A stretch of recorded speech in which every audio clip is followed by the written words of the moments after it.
Charla histórica. Tu conexión con el pasado.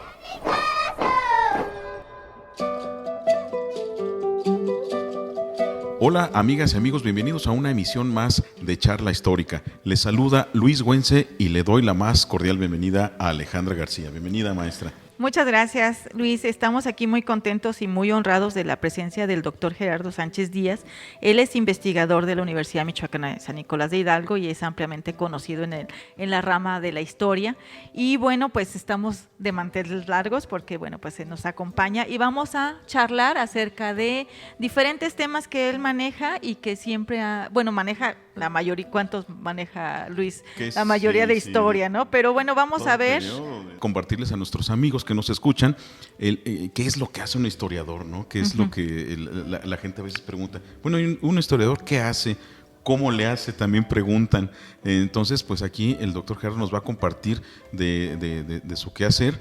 Y bueno, déjenme mencionarles, amigas y amigos, que este programa es posible gracias a la colaboración de varios de los compañeros de generación del doctorado del Instituto de Investigaciones Históricas. Entre ellos se encuentran Alfredo Carrera, Rebeca Ballín y Natalia Aguilar. Junto con nosotros dos servidores para llevarles a ustedes esta pequeña charla histórica. Doctor Gerardo, bienvenido. Serían miles las cosas que podemos preguntar aquí, pero nos vamos a centrar en unas poquitas de lo que está haciendo últimamente, doctor, que es acerca de escribir relativo a la ciencia que se ha desarrollado aquí en Morelia. Sí, muchas gracias por la invitación. Y sí, efectivamente, bueno, pues debo decir que en esta trayectoria yo egresé de la universidad como miembro de la tercera generación de egresados de la entonces Escuela de Historia hace 45 años. Y a partir de esa fecha, pues me invitaron también a impartir docencia, porque hacían falta profesores en la Escuela de Historia, aunque era muy chiquita en ese tiempo, y pues fui el primer profesor que dio un curso de Historia de Michoacán en la entonces Escuela de Historia. Y lo que he hecho, digamos, a nivel de investigación, ha estado en forma paralela a mi actividad de docencia. Entonces, ha sido un proceso constante de aprendizaje, ¿verdad? Entre la docencia y el trabajo de la investigación, además de mis propios estudios de posgrado, ¿verdad? Que tuvieron que ver también pues con la influencia de algunos de mis maestros. A nivel de la licenciatura, pues el maestro José Corona Núñez, por esa fascinación por el pasado prehispánico, el doctor Ángel Gutiérrez también, que influyó mucho en el proceso pues de análisis de la investigación, otros de mis maestros, y de los estudios de posgrado, pues el doctor Enrique Florescano, el doctor Ernesto Lemoine, ¿verdad? Que por un lado, en el caso del doctor Lemoine, siempre nos insistió en que debíamos tener nuestros propios libros, es decir, formar nuestras propias bibliotecas, de acercarnos a los clásicos de la historia mexicana, ¿verdad? Y el doctor Florescano siempre nos insistió en que nuestro trabajo de investigación debería estar en medio de un debate constante. Es decir, que lo que escribiéramos teníamos que darlo a leer a otros, es decir, a someterlo a una crítica, ¿verdad? Porque solamente a través del análisis, de la crítica de lo que hacemos, y solamente así podemos renovar nuestro propio conocimiento y podemos aportar algo nuevo, ¿verdad? Por otro lado, también otras influencias, digamos, que no son pues directas, porque no tomé yo cursos con ellos, sí con el doctor Juan José Saldaña, ¿verdad? Que me invitó, siendo pues estudiante todavía, a formar parte de la Sociedad Mexicana de Historia de la Ciencia, la Tecnología en México, y que a partir de ahí pues inició una de las líneas que he trabajado, lo mismo que en la otra influencia importante de mis maestros, sí, en este caso la doctora Teresa Rojas Rabiela, en el tema de la agricultura, o sea, una fascinación por conocer las plantas, por conocer los cultivos, por conocer los procesos productivos, digamos, de algo que como historiadores necesitamos conocer. ¿Verdad? Es decir, comemos muchas cosas, pero no sabemos de dónde vienen, cuál es su origen. Por ejemplo, comentaba Luis hace un momento del tema del café. ¿Verdad? Entonces, uno de los temas que trabajé en mi proceso de formación del doctorado pues fue los cultivos de tierra caliente, o sea, los cultivos que llamé tropicales. Frente a una ausencia, digamos, de una visión historiográfica sobre la agricultura, porque me encontré que lo que teníamos como historia de la agricultura realmente era historia agraria, es decir, sí, un 80% de estudio, de información sobre la tenencia de la tierra, sobre las formas de manejo, pero un porcentaje muy reducido al producto, ¿verdad? Y en este caso eran demasiado generales. Entonces, yo creo que ahí mi propuesta, digamos, mi propuesta metodológica fue de ir a conocer la historia natural de los cultivos, es decir, qué es una planta, de cómo se compone, cuántas plantas están reunidas en un grupo, ¿verdad? Y cómo fue domesticado, cómo se incorporó a un proceso de cultivos, digamos, y en este caso fueron los cultivos que fueron introducidos, en este caso a Michoacán o a México, que no eran de aquí, y otros cultivos que sí eran propios. Entonces, sí diferenciar entre los cultivos introducidos y los cultivos pues, que ya tenían una tradición desde la época prehispánica. Y así, por ejemplo, pues me di cuenta que el café, ¿verdad?, es un vegetal originario de África, que accidentalmente fue conocido, digamos, en sus propiedades, cómo fue distribuido por los mercaderes árabes y cómo el café, por ejemplo, no se pudo adaptar en Europa como cultivo. ¿Verdad? Digamos, las posesiones de las colonias europeas en América, bueno, pues acá sí se cultivó, y cómo se dispersó. Y finalmente cómo llegó a Michoacán, ¿verdad? Ese es un ejemplo. Otro ejemplo sería el arroz, ¿verdad? El arroz, pues originario también de Asia, un poco las costas, lo que es pues China, lo que es todo este archipiélago malayo-polinésico, ¿verdad? Cómo se introduce a algunas partes de Michoacán, ¿verdad? Cómo se convierte el arroz en un cultivo, digamos, que se suma al proceso de alimentación, digamos, de la población, y como el arroz, por ejemplo, en los tiempos de las crisis, en tiempo de las sequías, en el tiempo de digamos que las plagas afectaron otros cultivos, pues el arroz se convirtió en el elemento principal para la sobrevivencia de la población, ¿verdad? Y cómo se generó también una cultura alimentaria. Por ejemplo, a partir del siglo XVII, siglo XVIII, que pudiéramos llamar pues una cultura barroca alimentaria, ¿verdad? Por ejemplo, como el arroz cocido, ¿verdad?, de diferentes formas, pues está incorporado a las formas de alimentación. Es decir, la sopa de arroz asociada al mole como un alimento importante, digamos, de celebraciones, o como el arroz cocido simplemente con sal, ¿verdad?, se convirtió en un alimento muy importante también, que es la morisqueta. Muchas cosas de estas, digamos, se fueron asociando a ver el cultivo, ¿verdad?, pero también a ver cómo fue utilizado.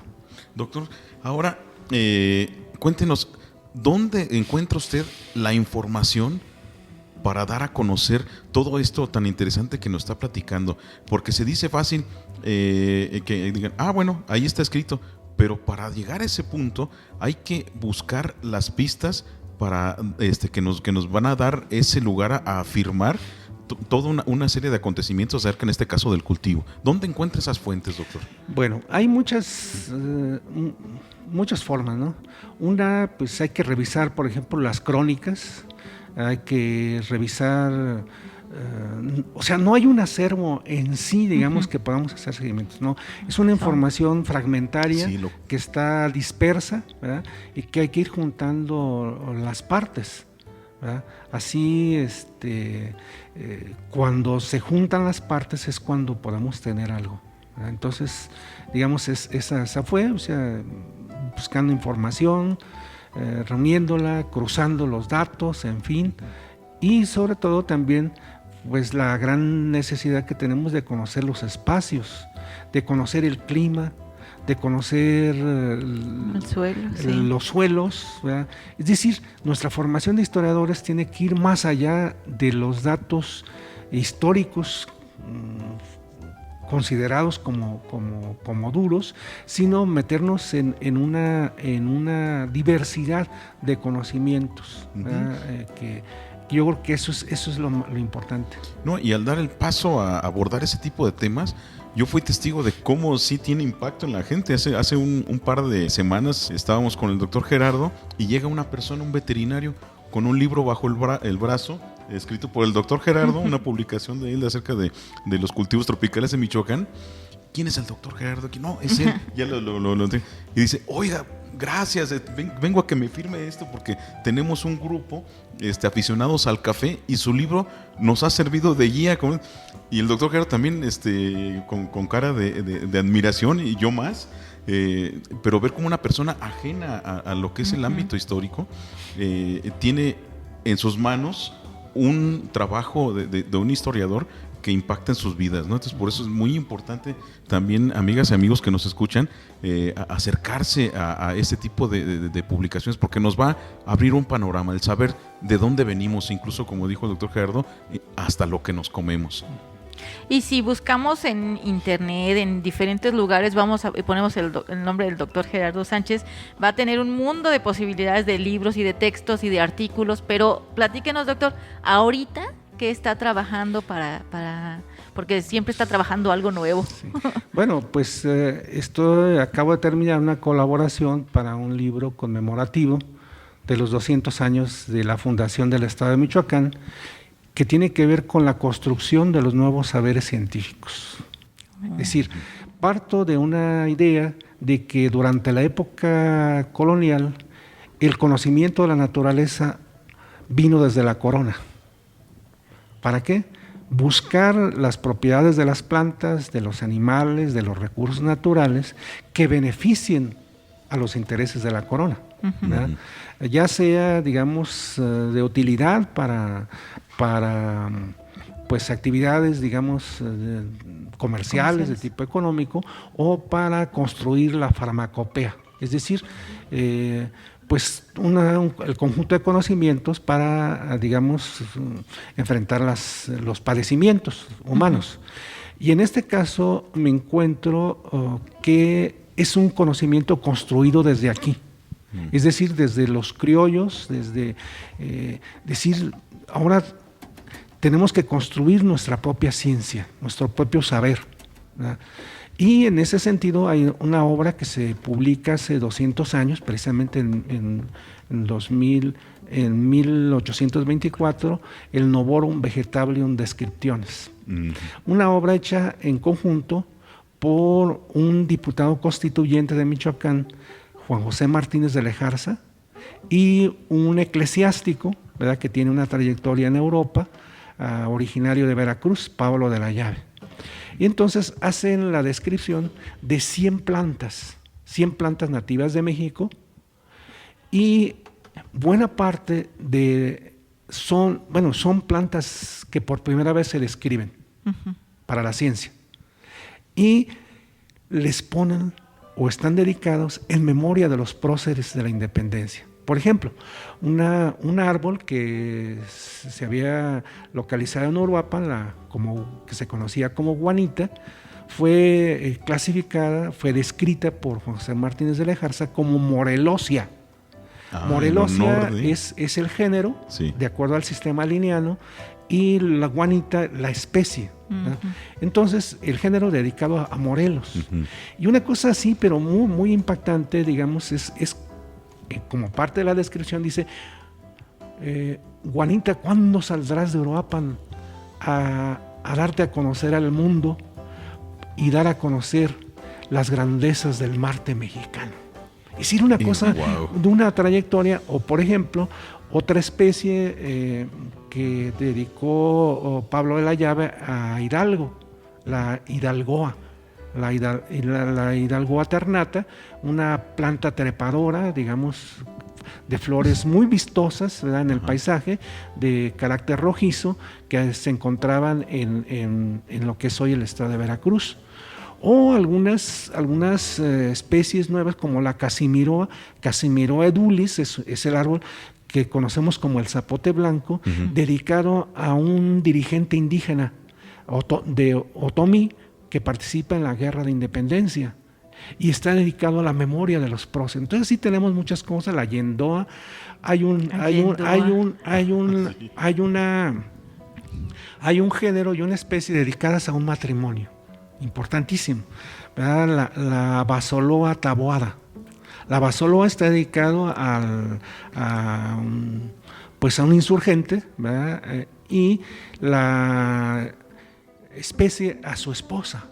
Entonces es entonces el primer homenaje hecho desde la naturaleza a una mujer que fue esposa de uno de los caudillos de la guerra de independencia. Y todos con la nomenclatura del Linneo. Y van, sí, bajo el sistema linneano, porque es digamos, la visión moderna de la naturaleza. De la época, sí. No, pues, y doctor Gerardo, para concluir, este trabajo, ¿para cuándo tiene proyectado? Obviamente es difícil decirlo, pero ¿tiene usted pensado concluirlo, publicarlo dentro de cuánto tiempo? Bueno, el libro ya está en proceso de diseño, están terminando, yo creo que esta semana terminan. Y seguirá, el libro saldrá yo creo que en unos 2 meses, pero digamos voy a continuar el tema en otro volumen, ¿verdad?, que tiene que ver con también una grandísima contribución que se hace desde Michoacán, sí, ¿verdad?, que es sobre las reflexiones sobre la diabetes hechos por un joven michoacano, un joven médico michoacano, Manuel González Urueña. Es decir, a los 20 y tantos años discute con las autoridades clásicas de Europa, ¿verdad?, y dice, no, lo que tenemos aquí como una enfermedad no es lo que nos dicen los europeos. Tenemos que construir un conocimiento médico y una terapéutica médica, ¿verdad?, a partir de nuestra realidad, sí, ¿verdad?, porque tenemos tradiciones alimentarias, tenemos formas, costumbres diferentes y no podemos aplicar, digamos así, en forma tajante lo que nos dicen la sintomatología extranjera. Sí. Claro. Entonces yo creo que ahí son las grandísimas aportaciones que necesitamos rescatar en la construcción de este nuevo conocimiento. Sí. El título de estos libros. El libro, este primer libro se llama Michoacán, es la transición política de la provincia a estado de la federación. Ese es el primer tomo. Perfecto. El segundo va a ser sobre el Congreso Constituyente, y allí, bueno, pues resalto la figura, por ejemplo, del padre Manuel de la Torre Lloreda, también como diputado, me toca hablar de él. Y en el tercer libro, pues vamos a hablar de cómo se construyó ya dentro de lo que es el estado de Michoacán a partir de 1825 una política de salud pública. Y ahí está la figura de González Urueña y su grandísimo aporte para la creación de la cátedra de medicina, ¿verdad?, que se convierte en la Escuela de Medicina de Michoacán posteriormente, ¿verdad? Llego también un poco a los planteamientos de Ocampo, ¿verdad? Ocampo hizo rectificaciones a la obra de Humboldt, como lo hizo también Lejarza. Entonces, pasados los años, en la obra, en el Cosmos, por ejemplo, la obra clásica ya que culmina la obra científica de Humboldt, se encontró que Juan José Martínez de Lejarza le había corregido los datos geográficos de ubicación del Jorullo. Y dice, que los tenía erróneos. Yo sí los tenía erróneos. Dice, yo que llevé los instrumentos científicos más avanzados del mundo para ese trabajo, no entiendo cómo un joven al que conocí, ¿verdad?, en el colegio de minería, me haya podido corregir. Ajá. No entiendo. Dice, ¿él tenía acceso a instrumentos científicos? No sé nada de eso. Y las correcciones eran buenas, eran correctas. Sí, eran correctas, ¿verdad? Lo mismo hizo Ocampo con unas rectificaciones sobre el curso del río Lerma, que había puesto Humboldt en una dirección que no era correcta. Entonces dice Ocampo, bueno, tenemos que construir un conocimiento propio de nuestra realidad. No tenemos por qué depender ya de los sabios europeos cuando tenemos a nuestros propios sabios. Claro. Y no les vamos a reclamar a los sabios de fuera, pues que conozcan todo lo que están produciendo nuestros sabios, porque eso no es nuestro tema. Nuestro tema es construir nuestro propio conocimiento desde adentro, sí. Claro. Sí. Pues podríamos estar aquí todo el día y no nos cansaríamos de escucharlo, doctor, porque hay tanta información y tantos personajes y tantas historias, pero le agradecemos muchísimo que haya estado con nosotros en este episodio del podcast, Luis. Sí, muchas gracias, doctor, por haber aceptado la invitación. Para nosotros, pues, amigas y amigos, les comentamos que el doctor Gerardo ha sido formador de muchos de nosotros y sigue siendo mentor aquí en el Instituto de Investigaciones Históricas. A quien pues también les invitamos a que acudan, por ahí está la liga debajo de este podcast. Vamos a dejar la liga, algo de lo que nos ha mencionado el doctor Gerardo. Está la liga también para el instituto, para que conozcan sus actividades, y la mayor parte de ellos, si no es que el 100%, son gratuitas, no hay que yo sepa algún cobro alguno. Entonces, amigas y amigos, la puerta está abierta para que ustedes también accedan a este tipo de información, que es, como dijo el doctor Gerardo, nuestra, desde aquí, desde adentro, la que se está construyendo. Amigas y amigos, estuvieron con ustedes Alejandra García y Luis Güense. Gracias, doctor Gerardo. Gracias, doctor Gerardo. Pues muchísimas gracias por la invitación, y bueno, pues ojalá lo que aquí comentamos llegue a la población. Yo creo que como historiadores necesitamos llevar estos conocimientos a la sociedad, porque solamente así tendrán razón de ser. Muchas gracias. Muchas gracias. Hasta la próxima.